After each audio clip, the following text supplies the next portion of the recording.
Hello and welcome to a new episode of Constructing Legends with the Violet Howler, a literary analysis of Voltron Legendary Defender.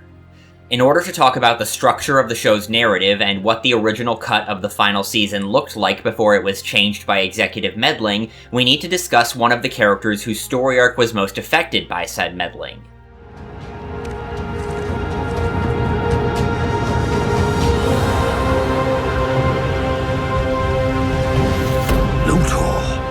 Since before his introduction in Season 3, fans have been divided about how the character of Prince Lotor would be portrayed in the series.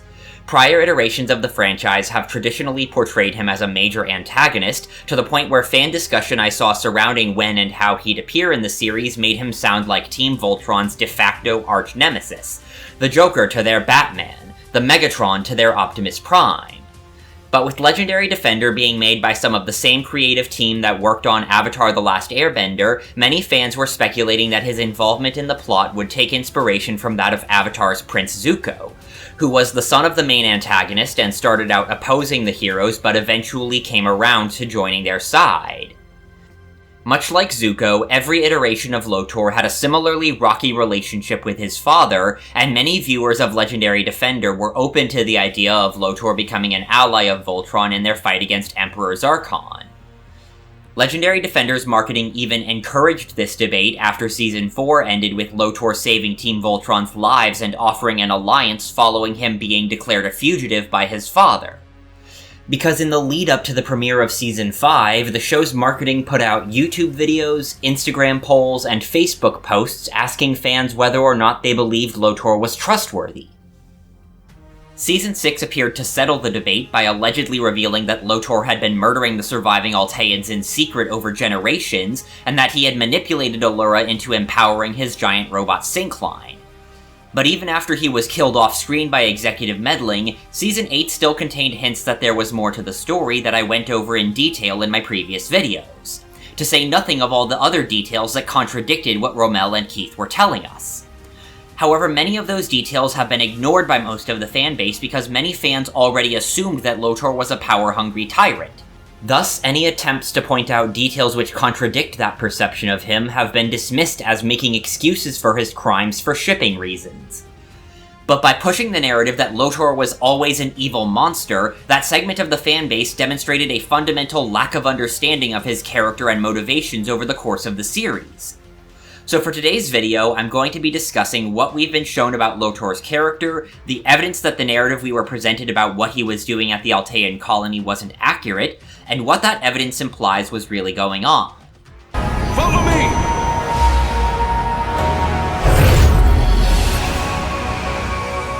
Our first introduction to Lotor's character comes not through the man himself, but through the way his father's inner circle talks about him. I've heard rumors he fights alongside his enlisted men like a lowly private. Worse than that, his top generals aren't even pure Galra. They're half-breeds at best. He has no honor. Some say he allows the planets he conquers to continue to rule themselves. Can you imagine? Clearly he's a dangerous lunatic. So before we've even properly met Lotor, the show establishes through Commander Throck that Lotor is viewed by the rest of his people as a radical with beliefs that are downright progressive by the standards of the Galra Empire, and an active challenge to its status quo. And much of what we see in later episodes lends credence to those rumors that Throck's friend spoke of. In the flashbacks of the Altean colony's founding in Season 6, Lotor is shown working alongside the Alteans to design and build their community. And in Season 5, Episode 6, White Lion, he describes how he worked alongside the leadership of Ventar's planet, which we later got a glimpse of in Season 8, Episode 2, Shadows. All of his generals have obviously non-Galra traits in their designs, and are explicitly identified as half-Galra by Aksha in Season 8. And his elevating of so-called impure Galra matches how he himself is only half-Galra and was treated as lesser for it by the rest of the Empire. Meanwhile, in addition to the previously mentioned example of Ventar's planet, he offered the leader of planet Puig a chance to rejoin the Galra Empire on their own terms without any kind of retaliation for their earlier rebellion. But on top of that, beyond Lotor's introduction in Season 3 and his address to the Empire in Season 6, Episode 1, Omega Shield, he's shown to be an incredibly hands-off ruler when it comes to running the Galra Empire. After he gets what he needs from Voltron in Season 3, he goes off the grid for several months, letting the Empire handle its own problems while he focuses on building the second Syncline ship. Even after taking the throne in Season 5, Episode 4, Kralzera, his priority when Voltron offers to help him deal with the ensuing civil war is to try and have them focus on finishing the third Syncline ship. And we learn in Season 5 that growing up he hadn't wanted to be a ruler in the first place. I always wanted to be an explorer and learn about the universe. After Throck and his friend establish what the Empire at large thinks of Lotor, his actual introduction cements him as someone concerned for the long-term stability of the Empire. He encourages the upper echelons to welcome non-Galra into the ranks of the Imperial Army as equals by arguing that using fear and brutality to keep the populations they've conquered in line is a waste of energy and resources. Instead, he argues that elevating the non-Galra peoples they rule and making an effort to inspire loyalty toward the Galra instead of hate and resentment will yield far greater benefits. And while his line later in the same episode that the masses are easily manipulated leads audiences to assume that it's just an act, Shadows proves that he's being genuine about this by showing us where he developed that mindset while overseeing quintessence mining on Ventar's planet, when he worked alongside her and her people as equals instead of subjugating them, and made an effort to learn and respect their customs and way of life. By doing that, and only taking as much quintessence as the environment could replenish, Lotor was able to extract more quintessence in a year than almost every other operation in the Empire that just took and took until their planets died, and he did so more efficiently than all of them. But in response, Zarkon destroyed the entire planet and wiped out its people to punish Lotor for that, showing the prince that his father cared more about being in control and satisfying his ego in the short term, more than benefiting their civilization in the long term. And when you look at the details of how the Galra Empire operates that are sprinkled throughout the first 3 seasons, it's clear that Zarkon's method of doing things is unsustainable in the long run, and that Lotor is right to be concerned about the Empire's stability. By the time Lotor was introduced in Season 3, the show had demonstrated with Taujir and the Balmera that Zarkon's policy towards the planets he conquered was to bleed them dry of every resource each one had until it couldn't provide anymore. But once a planet has been drained of all usefulness, they have to go and expend resources conquering and subjugating more planets in order to keep the supply going. And as I touched on in previous videos, the more planets they conquer, the more resources they need in order to maintain control of their territory, which leads the Galra to conquer even more planets in order to meet the ever-increasing demand, and in turn leads to even more resources being needed to subjugate all those planets, and on in an endless loop for 10,000 years.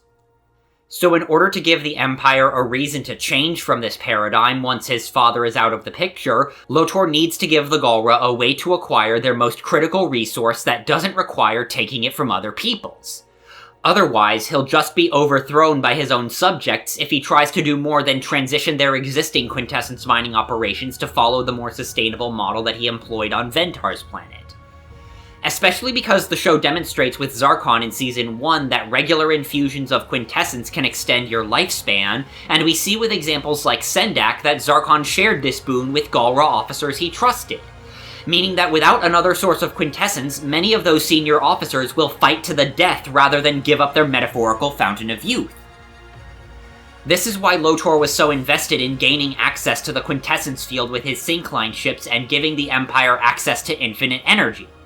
Because with unlimited access to the Empire's primary energy source, the Galra Empire's entire justification for conquering and occupying other planets is rendered obsolete. And with the structural demand for endless growth and conquest eliminated, the Empire can then take resources that would have otherwise gone into the military budget and divert them into other areas of their civilization that have been neglected, allowing the Empire to produce resources instead of just endlessly consuming. But Seasons 3 and 4 clearly showed us that for most of his life, Lotor has had to be careful with how he goes about implementing his vision for the future of the Empire in order to avoid provoking his father's wrath. Season 3, Episode 2, Red Paladin, establishes that Lotor's role after his return from exile is that of Emperor Pro Tem of the Galra Empire. Pro tem is an abbreviation of the Latin phrase pro tempore, literally translated as for the time being, and refers to someone who acts as a placeholder for a given position in the absence of an official holder of the office. Which means that until Season 5, Lotor was just a glorified figurehead whose only job was to keep his father's seat warm until Zarkon had recovered enough to resume command of the Empire. He might have been able to requisition troops for covert assignments like helping build his syncline ships, or try to get the Empire's leadership thinking about his ideas, but until he became Emperor proper, he lacked the authority to enact any significant change to established Imperial policies. Meanwhile, Season 3, Episode 5, The Journey, and Season 4, Episode 3, Blacksite, demonstrate that Hagar has a consistent habit of trying to track his movements and send spies into his circle in order to learn his secrets and spill them to Zarkon. And that no matter what lengths Lotor goes to keep her out, she repeatedly finds ways to circumvent them. General Rott, I have an assignment for you. I serve in the name of Galra. I fear Lotor's focus wavers since his return. I knew there was a risk in bringing him back after such a long absence, and I worry about the path he leads us down. I need you to keep an eye on him. Follow his battle cruiser and report any suspicious behavior to me. Ripit, Sar.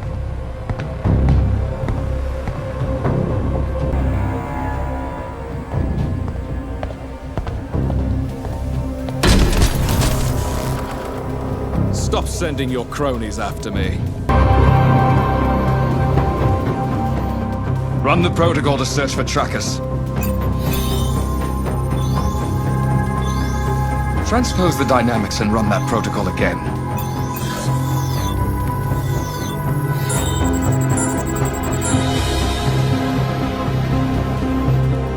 You think you can fool me, witch? Destroy the bug.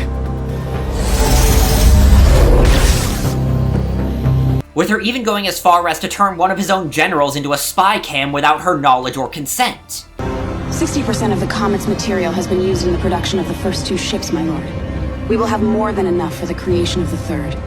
Well done, Aksha. And the instant that Zarkon perceives his son as a threat to him, he orders the entire population of the Empire to hunt Lotor down and execute him.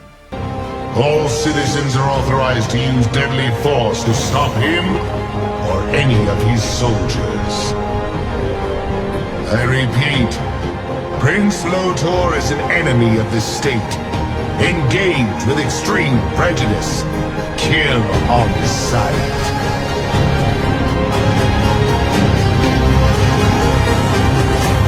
Zarkon then proceeds to mobilize massive portions of the Imperial fleet to engage in a manhunt for Lotor, even as Voltron and the rebels launch a coordinated assault that captures a third of the Empire's territory in a single day. Which all adds up to make it crystal clear that before he became Voltron's ally, Lotor had to be incredibly careful to manage how other people perceived him in order to both stay alive and keep his true plans hidden from Zarkon. He needed to speak and present his ideas a certain way to avoid being seen as a serious threat, as we see in Blacksite when he plays up his inexperience and lack of formal training and leadership to make Zarkon underestimate him. And he has to keep a tight lid on his plans and be incredibly careful about who he shares his secrets with, as well as when and where he tells them, to the point of keeping major parts of his plans a secret from even his most trusted generals. Because he cannot guarantee that such information won't find its way back to Hagar one way or another when he least expects it. And he couldn't just openly contact Voltron and ask them for help while he was still operating as part of the Empire despite their shared opposition to Zarkon, because if Hagar ever found out, he'd be hunted down and executed for treason.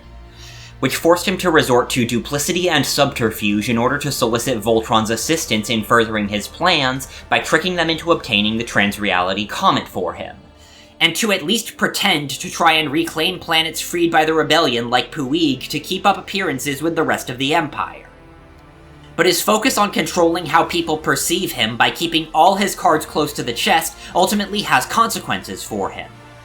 His generals turn on him after he attacks Narti because he basically tells them to shut up and trust him rather than explain that she'd been compromised and that he'd struck her down to allow them to escape without being tracked. Then when he convinces them to return to his side, he insists on pretending that their betrayal was all part of a larger plan when there were too many unforeseeable variables for that to be physically possible. Which further serves to distance them from him by making it harder for them to understand his decisions or motives and question whether continuing to follow him is even worth it. And because Lotor tricks Voltron into advancing his agenda twice in Season 3 by luring them in with their desire to help others, the suspicion that he's just using them for nefarious purposes would have lingered at the back of the Paladins' minds through their entire time working with him.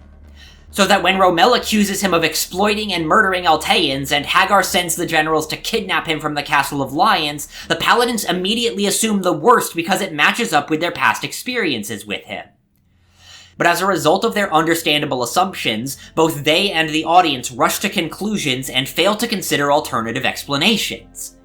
Keith and Romel never actually see any Alteans being harvested, they just assume based on the bodies in pods, and everyone takes Romel's testimony about the history of the Altean colonies as fact.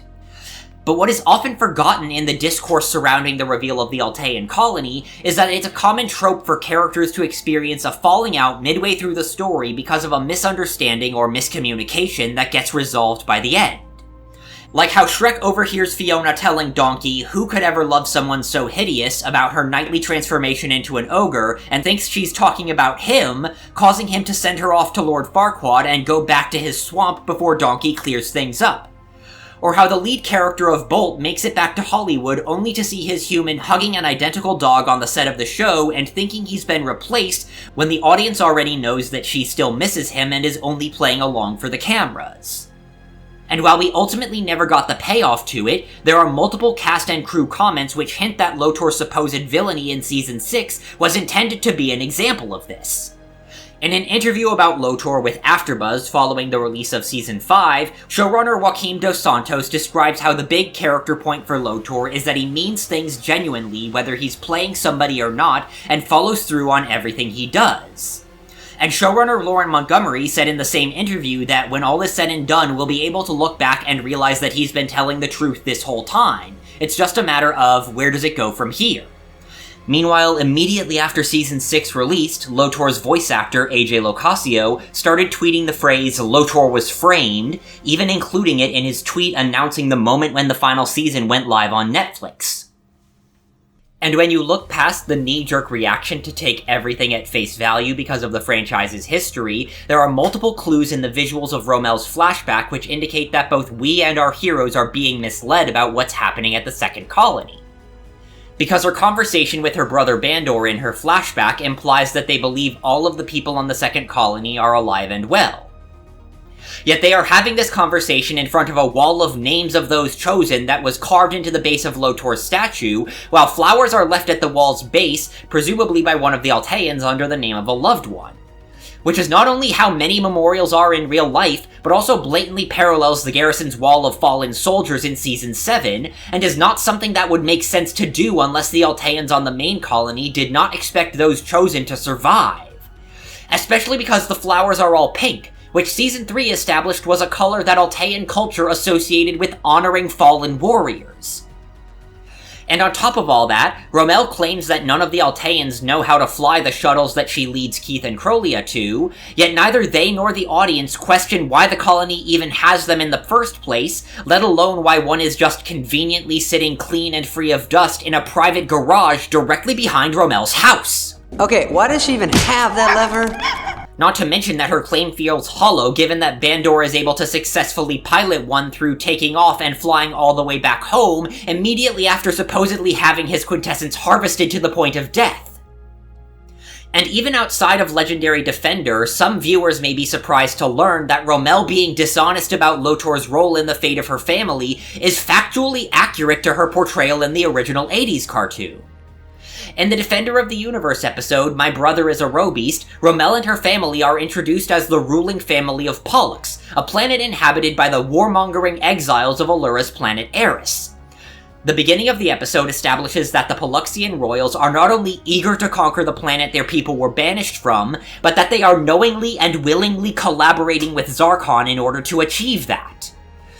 Bandor and Romel's older brother Avok volunteers to be turned into a Robeast, and their father Koba persists in arguing with Zarkon to accept his choice, while Lotor and Hagar both argue against it out of the belief that Avok is not strong enough to survive the procedure. To make Avok prove himself, Lotor challenges him to a duel, and when Avok wins, Romel and Bandor are excited about the prospect of their brother defeating Voltron. Later in the episode, we see King Koba plotting to double-cross Zarkon so that he can not only conquer Eris without having to share control of it, but also usurp command of Zarkon's forces so that the Paluxians can be the ones to conquer the universe. Their plans are discovered by Hagar and Lotor, and then Koba is never seen again after this episode, while Bandor is the one ruling Pollux in future installments, with the only mention of Koba's fate being that he went mad. After Avok is defeated by Voltron, Lotor takes Romel prisoner as a bargaining chip in response to Pollux's allegiance switching from Zarkon to Allura. Then the next time that Romel appears, in the episode It'll Be a Cold Day, she describes how her family lived in peace until Lotor came and personally turned her brother Avok into a Robeast against his will, and that she herself had always desired peace. All of which blatantly contradicts what audiences saw and heard in her previous appearance. So there's precedent in the history of the brand for Romel to present a false version of the events around her loved ones' deaths in order to make herself look better, because her grief drives her to seek a scapegoat for her pain instead of recognizing the nuances of what really happened. And later episodes of Legendary Defender demonstrate that the modern incarnation of Romel is just as quick to lie in order to avoid messy conversations as her 80s counterpart is.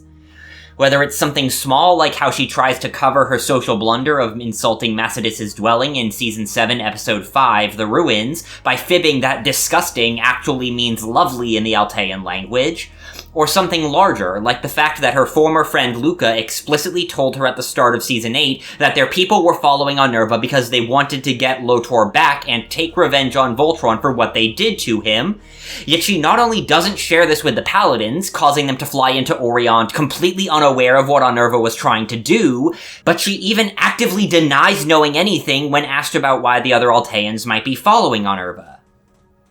And even if you ignore these damning red flags that Romel isn't telling the truth about the Altean colonies, there are multiple microcosm parallels that hint at Lotor not being the evil mastermind deliberately murdering the Alteans that he's accused of being. I've already outlined the parallels to Season 2, Episode 2, The Depths, and Season 6, Episode 3, Monsters and Mana in my previous video, but even the first volume of the tie-in comics, written by the show's story editor Tim Hedrick and scriptwriter Mitch Iverson, contains parallels to the Alteans that hint at the situation with the Second Colony not being what it's presented as in Season 6. The first major action sequence of Volume 1 has the Paladins arrive on the planet Krell to find a giant monster seemingly attacking a defenseless village and eating its population. But when the Paladins kill the monster, the villagers are furious with them because the monster was protecting the village against an even bigger threat, and the villagers were willingly letting some of their own people get eaten periodically as a form of payment. Which parallels how the Alteans react to the news of Lotor's alleged death with hatred toward Voltron and its Paladins for what they've done, and joining forces with Unnerva to get him back. Then in the final issue of Volume 1, the Paladins travel to Krell's moon, where an order of Camel alien priests is working to feed the giant monster known as the Yalix that is incubating inside the moon, which the Paladins reference in Season 6 just one episode before the reveal of the Altean colony. The priests feed the Yalix knowing that its hatching will result in their deaths because they believe that seeing the Yalix grants them enlightenment and that it allows them to continue their journeys even after death. The Yalix is referred to by the head priest as both creator and destroyer, much like how the Baku sea monster gave sustenance to the mermaids in the depths with its hair while they gave it sustenance in return with their bodies. But the actions of the priests also tie into Lotor's insistence in Season 6 that the Alteans who perished were martyrs, a word which refers to those who sacrifice or suffer for the sake of their principles or cause. Because Lotor's only explanation of what he was doing at the Second Colony in Season 6 is that the deaths of the Alteans were a result of his quest to unlock the mysteries of quintessence. But Unnerva implies that he was following in her footsteps in some capacity, describing how he continued the work she started all that time ago, and saw it through to heights she could have only imagined, while praising his never-ending pursuit of knowledge before he cuts her off. When the head priest explains how they know so much about the Yaleks, he says they follow the ways of the Haruspecs, a word referring to a person in the ancient Roman religion trained to divine omens of the future from the entrails of sacrificed animals. The Haruspecs who the camel priests follow is represented by a figure carved on their calendar who looks like a stylized depiction of Hagar, who Season 4 established holds the title and rank of High Priestess within the Galra Empire. And the way that the priests describe feeding the Yaleks, which involves chewing on grains and mixing the crop with their saliva before spitting it out into a receptacle for them to pour into the incubation chamber, sounds like a gross but literal representation of how we see the druids that work for Hagar process raw quintessence into usable fuel in Season 1, Episode 10, Collection and Extraction. Taking a crop harvested from the environment, in the druid's case raw quintessence, which just so happens to be yellow, the color of grain, and combining it with the product of the druid's own body, the lightning he generated. Once the raw quintessence has been refined into a form that the Galra Empire can use as fuel, it's then poured into a receptacle for transport elsewhere to feed the Imperial war machine. So these parallels imply that aside from Bandor, the dead Alteans at the Second Colony were willingly and knowingly giving their lives in pursuit of knowledge that would help protect their people. And there are little visual and dialogue details involving the ships and technology Lotor uses which imply that the Second Colony was researching more than just quintessence. For instance, in Season 3, Episode 6, Tailing a Comet, Lotor goes through the effort to have his generals steal a fragment of Voltron's giant teledove from the Season 2 finale, which is a piece of Altean technology that he himself does not have the ability to operate. It's also completely irrelevant to his plans for his giant robot, and serves no purpose to his goal of giving the Galra Empire access to an unlimited quintessence source to make their need for constant expansion obsolete. And while his reasons for stealing it are never explained, it cannot have just been to get it out of Hagar's hands, otherwise his reaction to its destruction wouldn't have been one of the few times in the series that he sounds genuinely furious. Fire again! Your failure is most disappointing. Return before more Galra ships converge on your location. Which implies that he had another project going on that he needed the teledove for. Then in Season 4, Episode 5, Begin the Blitz, Lotor reveals to his generals that he had a secret team build an inter-reality gate in the ruins of the Galra homeworld. A gate whose energy lines grow bright blue, the color of quintessence associated with Altean ships, bases, and technology, rather than the pinks, greens, reds, and purples of Galra ones. And the gate's design even resembles a stylized Altean juniperberry flower. Not to mention that Lotor's flagship is clearly made custom from a source outside the standardized shipbuilding facilities of the Galra Empire, a source that just so happened to build his command ship with a silhouette that distinctly resembles the Altean Castle of Lions that was the flagship of Altea's last king, a massive laser beam for its main weapon that fires from the bow just like the Castle of Lions, and blue lasers like Altean technology rather than the bright pink of Galra warships. All these details add up to indicate that Romel's description of how the Second Colony was established to increase our odds of survival is not referring to splitting the Alteans up on separate planets to ensure that some Alteans will survive even if one colony is discovered. Instead, all these visual details and microcosm parallels across the series imply that the Second Colony was a military research facility dedicated to pursuing means of developing the resources and technology that Lotor needed to defend the main colony. The majority of the Alteans who died as a result of what occurred there were willingly offering themselves to fuel their people's defenses, whether in the form of testing and experimentation that went wrong, or as literal batteries like AJ Locasio alluded to on Twitter back in 2018, which the show hinted at in the finale of Season 7 when Sam Holt referred to the Altean pilot of the enemy mecha as its power source. But even if you ignore the direct evidence in the series itself that the details being conveyed in Season 6 are not adding up, the show makes multiple references to other shows which hint at there being more to the story. Because many fans mocked the final season for the number of plot elements it borrowed from the 2007 anime Gurren Lagann, like Allura's abrupt death in the finale a few episodes after she and Lance got together, or the final battles showing multiple giant combining robots fusing into even bigger giant robots. And I don't necessarily think that Allura was supposed to stay dead, but only a handful of people noticed how similar the story we're shown with the Altean colony is to multiple plot lines from Gurren Lagann. Like the underground village where the character Rossiu grew up, that could not sustain a population larger than 50 people and banished someone to the surface via lottery whenever they went over. Where those chosen to leave are simultaneously considered blessed by the gods, and also regarded as if they're already dead, because the people still underground expected to never see them again. Which sounds just like how the Alteans living in hiding periodically send people to a second colony far away, and considered going there in honor while simultaneously carving a memorial wall for at least some of those who were selected. Or how Gurren Lagann's initial villain, the Spiral King Lord Genome, is initially presented as an oppressive tyrant keeping humanity trapped underground simply for the sake of his own power.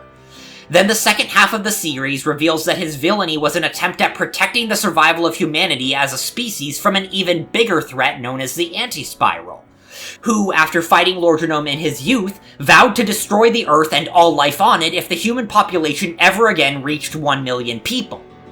Which brings to mind not only Lotor's justification that the Alteans who died at the second colony were a necessary sacrifice to protect the rest, I sacrificed a few to preserve the future for millions, but also the parallels with the depths and the Alteans' isolation from the wider universe and the communications blackout between the two colonies.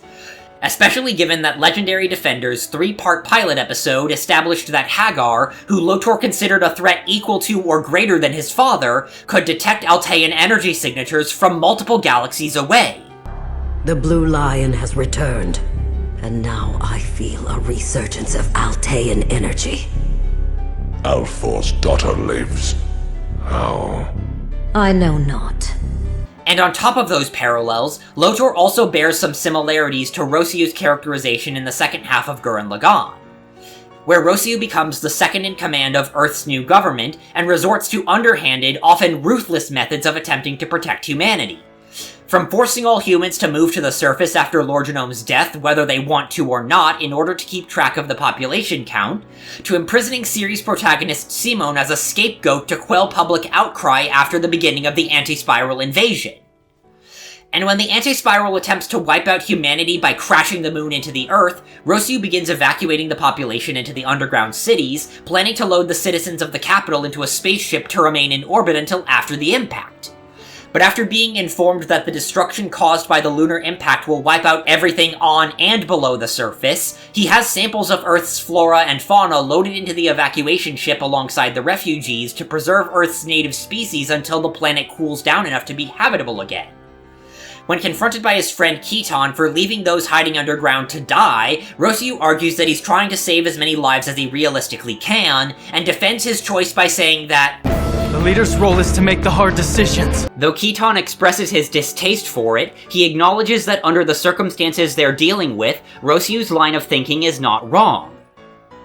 And through all of this, Rossiu acts cold and aloof toward his allies, unfazed by the weight of his actions, but is later revealed to be broken and miserable on the inside and hiding it from everyone around him. Which brings to mind how Lotor insists on always appearing in control and hiding his vulnerabilities from his generals, the paladins, and the rest of the Galra Empire, but in quiet moments where nobody but the audience is looking, we see glimpses of the pain underneath. Like how his reaction in Omega Shield when Allura tells him that the preparation of his syncline ships has waited this long and can wait a little longer, is an expression not of anger or frustration, but sadness, as if reflecting on all the lives it's cost in order to get his plans this far. And Rossiu's leaving portions of humanity behind on Earth to save the ones he could brings to mind Lotor attacking Narti in Blacksite and leaving her behind to keep his generals from being tracked after realizing that she was how Zarkon found out what he was up to and where he was hiding. While two shows having similar storylines is not automatically proof of an intentional parallel, it's worth noting that Lotor's design in Legendary Defender includes a hair cowlick that is not only exclusive to this iteration of the character, but is also nearly the exact same shape and size as Rossiu's in the second half of Gurren Lagann. Too often, conversations about characters and storytelling treat the term antagonist as synonymous with the word villain. But contrary to what some people believe, these concepts are not the same thing. A villain is a character that is defined by their malice, cruelty, and wickedness, whereas an antagonist is simply someone who serves as a source of opposition in the main character's journey, regardless of either character's morality.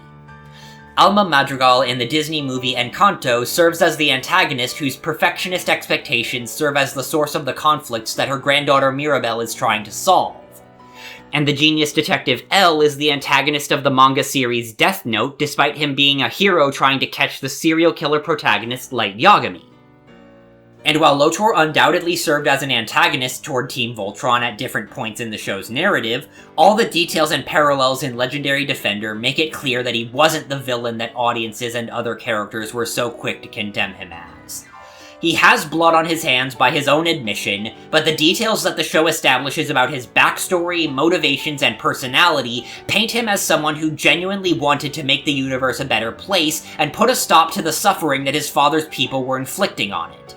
Who had good intentions, but was trapped in a position where lack of resources and/or the need to conceal his intentions from his parents for the sake of survival left him with no perfect options that would let him move his plans forward while also keeping his hands clean and unstained. And the supposed treachery which fans and characters considered his biggest sin that marked him as a monster was clearly set up as a misunderstanding that World Events Productions meddling in the final season prevented from being cleared up. Yet even then, as I've talked about at length in my previous videos, little kernels of the truth remain within the version of the final season we got as further evidence that the story of Lotor was not meant to have the tragic ending it was ultimately left with. Thank you all so much for watching. Like usual, if you have any thoughts, observations, or counter-arguments regarding anything I've said here in today's video, feel free to share in the comments below. As always, be sure to click subscribe if you want to be notified the next time I upload, and I'll see you all back here again on December 27th for my next video.